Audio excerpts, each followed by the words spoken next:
Hello, everybody. It's Dr. Brenda with another Gutsy Woman profile. Today, we're here speaking with Crystal Hammond. Did I get the last name correct? And Yep. and Crystal Yes. Crystal describes herself as a perfect mix of nerd and cool. And I am really glad to have you on the program and very curious about how you come up with this description of yourself. So welcome and tell us a little bit about yourself, Crystal. Well, thanks for having me, Dr. Brenda. So perfect mix of nerd and cool is because all through school, high school, I was a nerd. Right now, I'm actually a full-time engineer, and I love, taking things apart and figuring out how things work. I'm not a person that I won't take you for your word. I have to figure it out and see how what you say works and things like that. And so the cool part comes in is I know how to talk to people. I'm a people person, and I love my stories and things like that. So I'm the perfect mix of a BS meter, if you call it. Like I know, in the first 5 minutes, if someone's, exaggerating, things like that. And be good at calling them out on it. Be like, that doesn't work like that. Well, you're from Southside Chicago. Yep. So born and raised outside of Chicago, where a lot don't go to college and a lot of people don't graduate high school either. So my trajectory was pretty, I'd say, rough, I would say, because I graduated my high school, went to Chicago Public School, of course. And I graduated number two in the class. And so when I got to college, I was like, oh, I'm smart. You know, got to college and I had my first reality check. I actually flunked out twice. A lot of people don't know that. But I love telling people that. And it's like, yeah, I flunked out twice. I knew I wanted to be an engineer because I said engineers made money. And so I always read magazines. That's how I want to live someday. And so I just knew that that was one of the ways to do it. That I, personally knew that was one of the ways. College was my way out. And so even failing twice, I was like, I know I can do this. So what is it about you? I mean, people fail, and then a lot of times they just give up. So you failed twice, and what is it that brought you and helped you get through the program and get your degree and build that career? Well, the alternative was just not an option for me. I knew I didn't want to go home. It was like because my older brother, he went away to college. He didn't graduate, but freshman year when we went to drop him off at college, I was like, wait a minute, we get to drop him off and we took him grocery shopping and he doesn't have to come back. So I knew that college was the thing for me, but I also knew that I did not want to move back home. So I had to figure out a way to make things work because the alternative was to go back home to where I started, and I knew that that was not where I wanted to be. So that's what kept me going. And I knew, I mean, in high school, I was pretty smart. So I was like, okay, I have to be good at something. So luckily, I didn't know. I knew I wanted to be an engineer, but I didn't know what kind of engineer. So they make you take general engineering and you get to take one of each engineering class. And so I was like, I need to just keep taking classes and figure out what clicks for me, what sticks for me. So that's what helped too. And you're an electrical engineer? Yes, yes. So we're gonna patent and trademark office. I've been there 14 years now. I can't believe time Wow. flies. Yeah. But the way I um, segued into the finance world was just reading other blogs. A friend of mine told me about a contest one of the bloggers were having. And so I entered and I won the contest. And one of the ways to enter was to follow the blog. And I was like, well, I don't know what these blog things are, but I like it. And I was like, I have stories like these, and I bet people would want to, learn from because a lot of people would ask me money questions. And I started from a horrible credit score. And so people would come to me for advice because I was so open and approachable about my failures, and what I was going through as far as how I was making improvements. It's interesting. I read it was a while back. There was a survey that if you were, this is back before COVID. If you're in a line at a grocery store, people are more likely or willing to talk to you about sex than money. Wow. Yeah, that makes sense. And That definitely that's crazy. but when you think about it, That's the world we live in, I feel like. well, people don't talk about money. It's a private matter, and then how do you learn it if nobody talks about it? So That's true. Because growing up, yeah, later I found out my parents had gone through a bankruptcy, and I was like, well, this is good information that would have helped me. I because people do people hide their mistakes, but every mistake is such a learning experience, and so that's why I feel like the more learning experiences, like the failures I share, um, it's so helpful because a lot of times I'm usually the friend who overshares, and so when I start oversharing a story, they'll be like, "Oh, this thing happened to me," and I'm like, "Well, why didn't you say anything? That could have helped me had you said that." And so that was a good way for me to communicate to a lot of people about what works and what doesn't work. Because honestly, what works for you may not work for me, because there are different things that it's like rocket science to me that it just goes over my head, but there are other things that I immediately connect with, and I'm like, okay, this is an easier, more realistic path for me. So that's what I wanted to share with people, just different ways of doing the same thing. yeah, yeah, and it's not always. I mean, we live in a world too where poverty is seen as some type of a characteristic trait, when in fact it's just a circumstance. Just like wealth is sometimes just a Yeah. circumstance. So for I hit a point where I found I wasn't very happy with my life, and I had spent all this time saving money, and I'm like, maybe it's time to start spending it and living my dream life.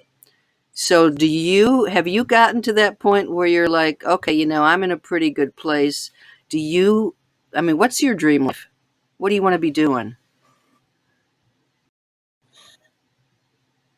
Well, we can't do it now, but obviously traveling. I love to travel. I've been to over 20 countries and islands, and I feel like I'm not afraid to spend money on what's important to me, and that's what people they I don't know, they don't get it. I feel like a lot of people were stuck on doing things to follow the norm, follow a trend.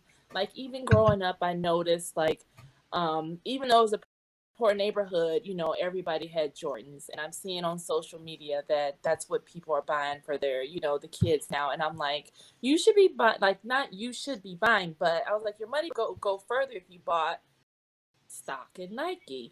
Like things like that. It's just like a small mindset change of it's not it's like it's what you're buying that makes the biggest difference. And that's what I try to teach. And it's like if you buy income producing assets, you're gonna produce a stream of income that's self-replenishing so that you can spend money on the Jordans and things like that. But you have to have that foundation first. And so for my dream life, obviously traveling is my I love it. But yeah, that's what I only spend on things that I love. Like now I'm at the point where I don't want to go to your happy girl hour brunch. Nope, I don't want to go here. It's like I'm gonna be selfish with my money. I'm gonna be selfish with my time. It's like the older I get, the more not crabby I get, but the more selective I get. It's like, and that's how I explain it too. It's like sometimes I want to sit at home on a couch. I'm like, the couch isn't gonna sit on itself. The TV's not gonna watch itself. That's what I want to do. Like, there's only so much time. There's only so much money, and I can't do all the things. I just want to do, what I feel like doing today. And sorry if that doesn't align with what I want to do. I'm just not gonna do it. It seems like, I mean, when you're younger, I think this is especially true of women. So you have all these expectations. I mean, for you growing up in the south side of Chicago, you exceeded those expectations. But, you're supposed to go to college, you're supposed to get a good job, you're supposed to meet Mr. Wonderful, you're supposed to have children, you're supposed to be kind and give yourself to everybody else, that it's interesting that because you had said, I'm sorry, I'm not going to do this. And it's like, we have to stop apologizing. But you get to like I mean, for me, it's like once That's true. you hit a certain age threshold, I am so picky about the people I hang out with. I mean, if you are bringing me down, out you go. And I make no qualms about it. Right. So do you find like how has Yeah, because it's your not enough time. It's not enough. yeah, so how has your approach to Oh, living sorry. Go ahead. changed like over time? I feel like it's been hard. Like it's been really really hard because, um, like we women, we have that nurturing and like apologetic nature to us. Like saying no was it's the hardest thing for me to do. I or sometimes I just say yes and then just make up an excuse, right before. So now it's like I've actually had to make an effort to listen to podcasts and find articles about how to say no. Sorry, not this time. Stuff like that. Like just saying, something small like that, because it is. I feel the guilt when I say no instead of, because a lot of times too, like we don't realize no is a sentence, like, because there's always a why not after the no's. Like I've noticed the why not after almost every no, and it's just gotten so hard to own it, to say no and own it. So my sorry not this time, or maybe next time, like I've been slowly trying to incorporate that. But then there's another guilt that it's called the black tax, from growing up on the south side of Chicago.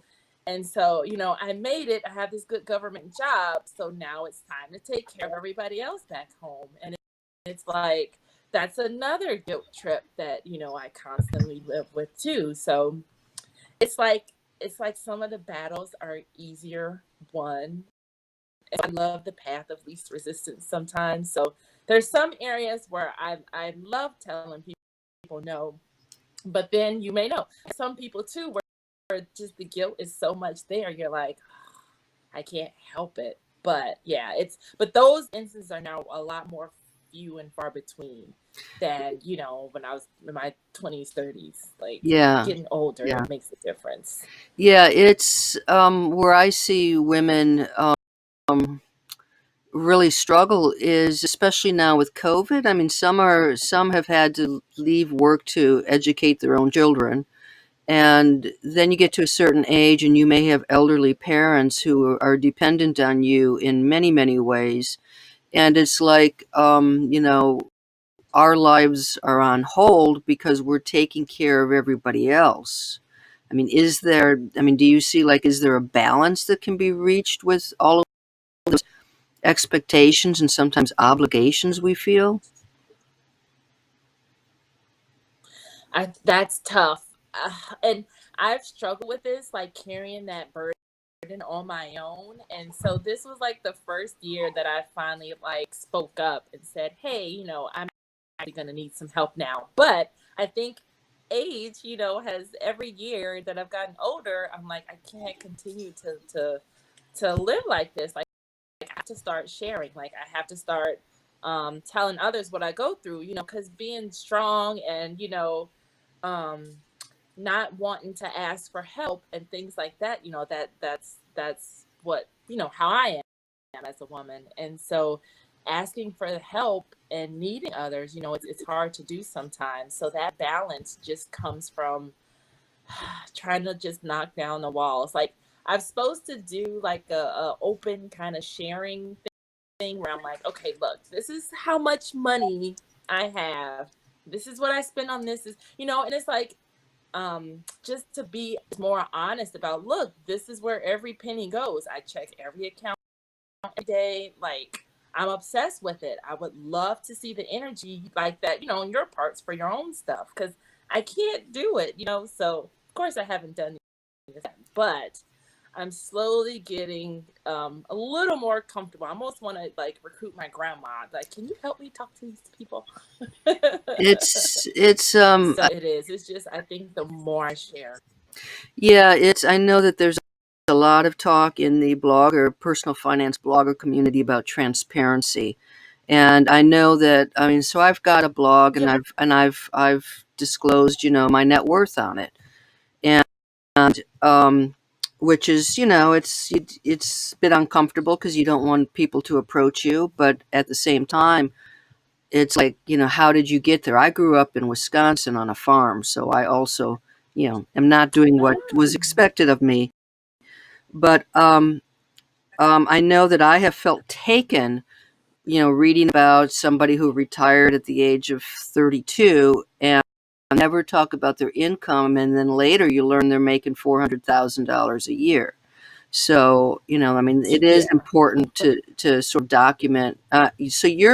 Let's talk about like your living situation, because I'm in a tiny RV and it looks like you're in a relatively small apartment as well, Yep. and Studio. a Yep. So studio. I live in 500 square feet. Yeah, and so that Yes. that So I already, bought a house. yeah, go ahead. It's cool. Yeah, because I had a house in Woodbridge, not too far. You know that this area, 1,500 square foot. And of course I loved it. Because that's what I did. I got my fancy pants government job. So next step, buy a house. So I bought this up, and I had already owned a duplex in Chicago that I still have. But now, since I'm here, that's what I bought. And I was like, okay, it's just me. Like, what am I doing with all this space, with all this house? And so, yeah, I got rid of so many things, and now I'm in the 500. Of course, I'm filling up the 500 square foot place, but I don't want to go back to a big house again. It's like, who's gonna clean it? Who's gonna? I don't know. It's just too much house for just me. So I like my tiny, small lifestyle, just because like I'm just doing what fits me. Because people talked about me when I decided to sell my big. Well, I still have it, but to get rid of the bigger house and come to the studio. They thought it was just the dumbest thing ever.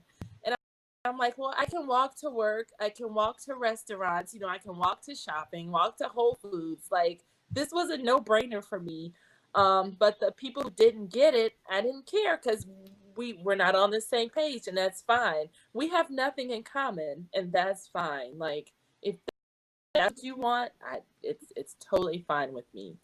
Even now, the people like the people, I have friends that are anti-mask, stuff like that, and I'm like, you just need to make your own decision. It's like, look, this is what I'm doing in my comfort zone. If we agree, we can hang out. If we don't agree, I'm not coming anywhere near you. you know and I expect the same. And it's like, we're all adults. We can make our own decisions. So let people live. It's like, and that's how you make your own personal decision. It's either, okay, that's a person I connect and I hang out with, or not. Like, it's not. I don't know. I don't see the. A lot of people get so up in arms. They're just friends that I know amongst friends. And I'm just It's like, look, leave that person alone. Like, what? Did you find it sort of Yeah, it's like, liberating? why? What offended? What's Did you find it liberating to get Yes, rid of all yes. that Just stuff? because, definitely, definitely. Like, even now, I could stand to get rid of more stuff, but it was because even the bigger house, and it's like, why? Who did I buy this for? Did I buy it just for lonely old me, or did I buy it to impress people and have friends over and have parties and cookouts? And so, um, the more time went on, the more I was like, yeah, this is for the birds. Like, why do I need all this space? Why do I have all this furniture and it's just me? And even for my studio, when I was buying a couch, I have a couch that's too big for this place. Because I'm like, well, what if people want to come and stay? But now I'm at the point, since this is a studio, I was like, I don't know that I could ever go back to sharing a bathroom with anyone. So now I don't want visitors anymore. It's like, let's hang out out away. Like you don't have to be in my space. Like Yeah. I've gotten so picky, and it's been so wonderful. Like it all that stress, and I hate that I didn't embrace this when I was younger. As I'm older, it's where was this person in my 20s? Well, it takes us time, and I know every day, the week that the garbage guy would come pick up my trash when I was clearing out my house, it was just like, yay! I felt lighter every time I got rid of more stuff. Yeah, I am really tell me about that your is so your true. I need to. your website, and I'm gonna you wrote that you have. Okay, listen up, folks. Okay, Crystal has not bought any clothes since 2016. Is that true? Yes, I'm actually wearing one. Yes, I'm wearing one of my sweaters now. So and the way this I used to sew in high school, but I quit. I gave up because my mom used to sew. But I made this three-piece suit, but it was like a flesh color, and it was high school, so I got out of school. So after that, I was like, oh no, I hate this. I quit. And fast forward to now, 2016. I saw. It's weird that I used to show people this. Like there was this cute dress I saw in magazine, and I was like, "That's me. That's the it girl. That's what I want to look like when I go on dates." That's how I want to look when I'm going out about town. It was a Nicole Miller dress, and I tried to even find a dress online because I was like, okay, I don't care. Because the first thing I knew, I was like, okay, that's gonna be way too expensive. It's first of all, it's in a magazine. Second, it's Nicole Miller, and so I was like, that'd be way too expensive. The second problem was, okay, it's not gonna fit me like that. I'm not a model. I wasn't as nowhere near the shape of the lady in the magazine. So, couple months later, friend of mine, she's like, "Hey, Joanne Fabrics has that same fabric that the dress in that magazine." And I was like, "No." So I went to Joanne Fabrics and I bought the fabric and I made my own version of the dress. And I got so many compliments on my dress. And I was like, and of course I got the big head walking around because I'm just waiting on someone to tell me how cute my dress is. So I can say, well, thank you, I made it. And they're like, no. And the more people were like, okay, you got to show me. So I started teaching classes. So pre-COVID, obviously, I'm working on more on virtual classes. So I've been teaching, just showing women what I learned along the way because I'm an engineer. That's where the nerd part too comes back in. And so I could look at a dress and I could figure out how they made it.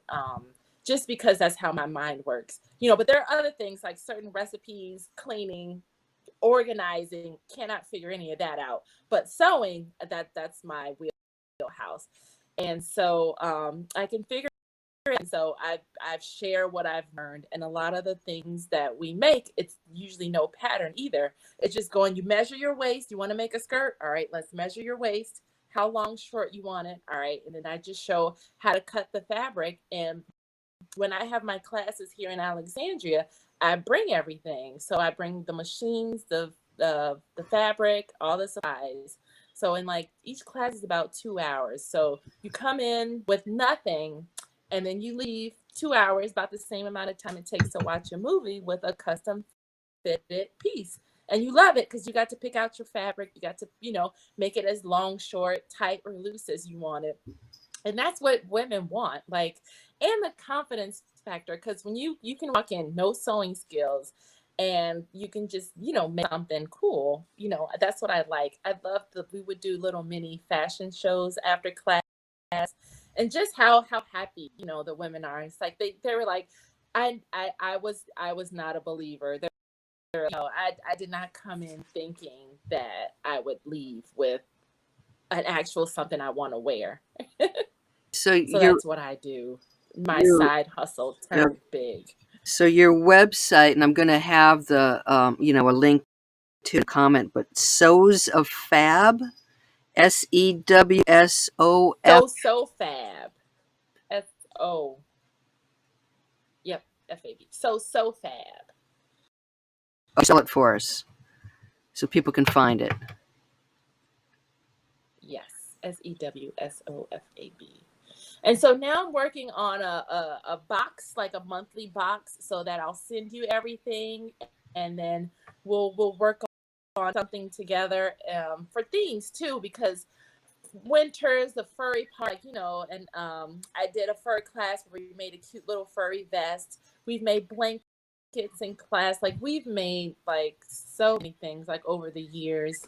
I can't believe it's been that long. But I don't even want, like, now when I go shopping, it's just to see what's out there. And then now it's like the things are getting, like, the quality is just worse and worse. So I'm like, see, I can figure out how to make that, and I can add pockets to it. Or I can, figure out how to make that, but I can make the sleeves shorter. So there's even little tweaks like that. Because even I have on like a little crop sweater, but it has a drawstring on the side. I wanted to have a little drawstring effect on it. And I added, well, you can't see it, but when it flashes, this is light reflective stripes that I put. So there's like a little pattern on it too. When like in pictures, after the camera flashes, you can see it come to life. It's really like a little hidden nerd thing.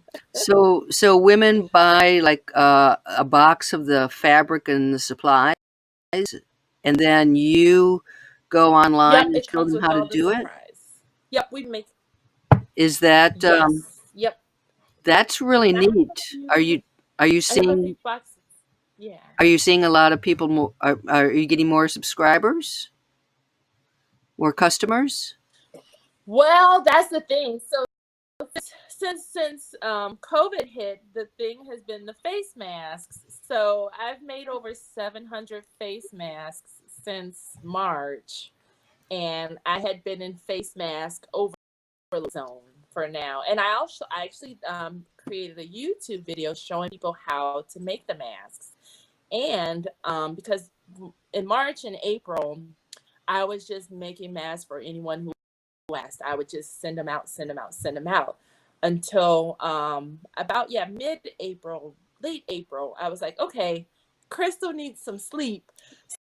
So I needed a way to prioritize. So then I put them on the website to sell them, and then I would donate masks too. But then I also made another video, a free YouTube video showing people, hey, if you're crafty and you make something, here's an easy way to start selling them online. Because I was getting so stressed out by all the requests. There was no one in a queue. So I was like, I did this to, organize myself, my time, to get back to normal, because I was so stressed out of normal because I felt bad, and I was another telling people no. And it's like, I can't make, there's only so many hours in a day. I still have to do my full-time job. And so I created the website just a way, the store online. Because before I just had, Eventbrite classes, but I made the store just so people could know when to expect their masks and things like that. So that was another thing, was just sharing. But I love sharing, what I learned sewing world, because I think people don't know how easy it is just for anything. Like, even when I want to learn something, like I'll watch like at least 10 videos, and then if I can't make something in 20 minutes, I'll teach it in class. So even a dress, I can make a dress in about 20 minutes, and people are just like, no way, because I'm impatient too. And they say I'm a good teacher. So, I'm really good at explaining things, how I wanted it to be explained. Because my mom came to town and she took a class, and I had to shut her down. I was like, she's like, this is not how you put a zipper. And I'm like, this is a class of shortcuts. Like, we only have 2 hours, and we're going to learn all these techniques. So we're taking a shortcut route. And so that was pretty funny. And but I teach the shortcut way. And then here's a way, the long way, or the other version. Because there's a whole bunch of different ways to do one thing. So this is my path of least resistance that I've learned to follow.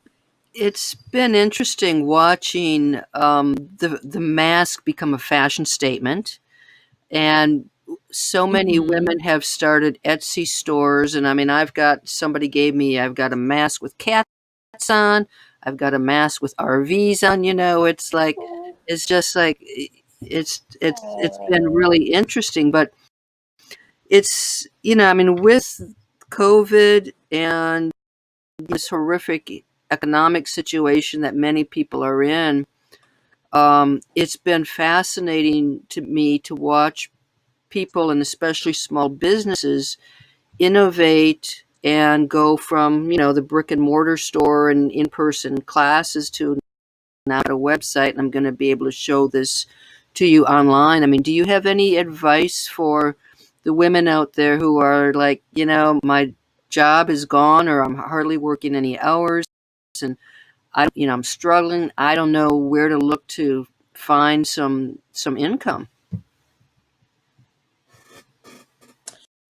That's a good question. I would say think back to what people ask you for help with. We all have a lot of skills, knowledge that we don't know we have. Like we're solving problems that we don't know that we're solving for other people. Like people are looking for our, efficient ways. People are looking for our techniques, our daily routines. Like there are things in your daily routine that you wouldn't even think. A friend of mine, I hired her to come help me organize, and she can virtually help me organize. I would say you need to find your tribe. You need to find a group of women that have pivoted. You have to and ask questions. When I first started, I there is no such thing as a dumb question, and I was told, back, after we all laugh about it, I used to ask really dumb questions, but I was like, look, I need you to dumber. Here's dumb it down. I need to take it 10 steps below that. And I was like, I need you to start from scratch just because that's how I learn. And I need to see you do it. So you need to find even or mentor. I'm available. You can always email me. Because the more I learn. Even the newer girls coming up for sewing, I'm happy to give them free supplies, machines. I've given away at least 6 or 7 machines since this time, just because people wanted to learn. And I'm not using the machines. I had like 27 machines in total. Yes, in this little, but I would definitely recommend we have to find a way to skip the line. Like we don't have time to go through the growing pains. We don't have the time and money to waste on learning and failing and learning the hard way. You need to talk to someone that you're comfortable with, you trust, and that's doing what you want to do. That's pivoted, and just ask questions, get their opinion. What do you think? Even if it's a friend, hey, what do you think I'm good at? What would you buy from me? What would you want? You know, what advice would you want to get from me? Things like that. You have to ask questions to see what do you think I'm an expert in? You'd be surprised. I've even had my friends, they are dying to write a dating profile for me, but I'm so afraid of like what they say. But you never know. That could be amazing, amazing information for when you're ready to pivot. So step one, definitely find anyone that's either someone that you know and trust, or even someone that you connect with online. Because there's a whole RV club out there. There's a club and a group for every possible niche you can think of. So you need to find those people. I'm in a subscription coaching program right now, and these ladies know so much about these boxes because they've been researching it since pre-COVID. So they're sharing, hey, this is what I pay for flyers. This is how I made my flyers before I made a penny. you know they were like, we I had to look around the house to figure out how to get it started before I made money. And I love their honesty and how much they're sharing. And one of the groups, it started off, it was only like $10, and I was like, that's like the best $10 I've ever spent. Stay away from like the pyramids and things like that. But I would definitely just find someone and just ask away. And if someone's steering you in a direction you're not comfortable with, pivot, ask someone else, ask away. Or take 10 people, ask 10 people. You'll get 10 different solutions. And that way you can figure out which one, you work best with, because it's hard right now. Everybody's stressed. My hats off to all the moms out there I'm dog sitting for the first time in years, and I've had to hide the toys from, because I'm like, I thought this was like, it's midnight and you still want to play. It's like, I can't play. So hats off to you guys, because this takes a different level of like perseverance, and you It ladies are super women. it does. What do you see coming down the stretch for you in 5 years? What's going to be shifting? What do you want to? What's your vision of 5 years from now? 5 years, I want my sewing community to be bigger and closer, like bigger but smaller, if that makes it difference. Like, I don't have a whole bunch of subscribers, and I like that because I'm so close to my core customers, um, and I love our relationship, and I just want those like want to meet. I want all the ladies who are looking for someone like me to find me, if that makes sense. Because I have people who I'm a customer for life for. There's restaurants, local restaurants, I'm a customer for life. I can't even go a week without going in the restaurant, see how everybody's doing. And so that's what I want. I want a bigger community of small people, if that makes sense. It's like a big community of really intimate relationships. So that's what I want. I want my community to grow, and I want us all to be just intimate and share so much in classes. And I don't spend enough time with my sewing community, so I want to squeeze that in some more. That sounds like a really good plan. Yeah, there's a loose dog back here, or there's sometimes chickens. So I'm like, what is going on? It's cute. So I Had to check it out. Yep. at the Gutsy Women Club, talk about. I mean, to me, there's a very easy blueprint. It's a simple blueprint: dream, plan, save, and do. That's it. To me, like that's the secret of life. You have your Mm-hmm. dreams, make a plan, save your money, and then do it. The piece that I find very interesting is sure a lot of the problems at the very bottom part of that sort of pyramid, but it's like when it comes time to doing it, this is where we chicken out. I mean, is there some advice that you could give folks to just like scared? I'm not sure what's going to happen. I've got to do it. I mean, how do you get past that courage to actually go out there and try to live that life? Well, there's more women that are scared than actually going out to do it. You'd be surprised at how many people are waiting to hear from you. And it's no matter what you look like, there's probably someone looking for a redhead out there. There's someone looking for a girl from the south side of the show that they want to connect with, because they're sitting outside of Chicago figuring out, hey, I need to figure out how to get out. How do I find someone that's going to teach me how to get out? So someone's looking for your unique story. We all have very unique stories, but we also have a unique story that someone else can connect to. In this world, like they say, the next big thing is small. We're looking for small connections. We're looking to learn and grow. And it's a trust thing too. Like, we all have our comfort zone, and so that's where you want to find people who are looking for you, because there's someone that maybe they're looking for someone with glasses too. Like, because we have these masks and the glasses do not get along at all.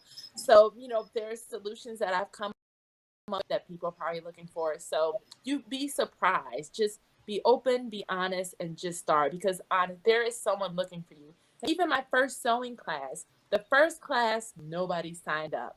But I didn't stop. I didn't mean, hey, I knew that there's people out there with money who want to learn this, because this is a very important skill. So I just pivot, and I was like, okay, maybe I've been looking in the wrong direction. And plus, of course, my mom was my first follower. So I needed to figure out a way to talk to followers. I needed to share more, because I had like 3 posts And they're like, they want me to give her, she wants $60 for me to, teach something. It's like, I don't know her, you know. So you have to start somewhere. So start getting out there. Let people get to know you. Let people get to know your story, your why, your how. Because I'll sit and go down rabbit holes just reading people's backstories, and then I'll click this link and then click that link, and it's really interesting. So get out there, show them how interesting you are, because I promise you, there's someone looking for you. There's a little girl out there that's looking up to you and just wants to know your story. We learn from stories. Stories, you remember the details of a story more than a lecture. Like thinking back to college, maybe that's why I flunked out. I connected more with the stories, not the actual but that was a connection. So share your story, share what works. There's a lot of questions. Like, listen to your customers, listen to the things, and don't be afraid to start something else, because I've had to make so many changes based on customer feedback. I was teaching classes based on what I liked, but people weren't buying a lot. So I would have to research and say, okay, what classes are people going to? Okay, that's what I need to learn. And then that's what I need to start teaching. I had a lot of learning to do through this process, but it didn't happen overnight. When I finally first got my first customer, I brought everything plus the kitchen sink to that first class. It was pretty funny looking back, but now they can't wait to come to another class. So with due time, it just happens. You just have to be persistent and to just keep listening. But surround yourself with other people to get advice, because you cannot do it alone. And that's one thing you have to know. You cannot do it alone. So get your group of cheerleaders. Like, I have a group of fierce cheerleaders that are like, do it, do it. Where is it? Come on, we're waiting. Do it, do it. So you need cheerleaders that are going to hold you accountable to doing it too. Because we do a co-working once a week where we all say, hey, what are we working on today? All right, ready, set, go. And then by the end of that day, we need to report what we worked on for that day. That's been so helpful, so helpful. So, and we share what we're actually saying, what we're working on. So that way it's like, oh, I like how you worded that. I'm going to, judge it a little bit to make it, fit for my audience. And that we just have to share. The information's out there. You got to get. I totally agree with you. I mean, I've worked now with a business coach, and there's a group of us, and we share all kinds of things and get some good advice, and it does take a lot of perseverance. It's you feel like you're talking to nobody but your mom for a long time. So, Crystal, I want to thank you so much for joining us and being part of the Gutsy Women Profiles. The Gutsy Women, we're at Gutsy Women Club, where women dare to dream and take bold actions to follow their heart's journey. So thank you so much, Crystal. It's a pleasure to have you on here, and I wish you all the best. Thank you. And until next Wednesday, folks. Thanks for having me. It was a pleasure, and I hope. Yeah, I'm very curious to see what kind of clothing you've got. So this has been a real joy. So thank you all, and until next time, for the Gutsy Women Club. You take care.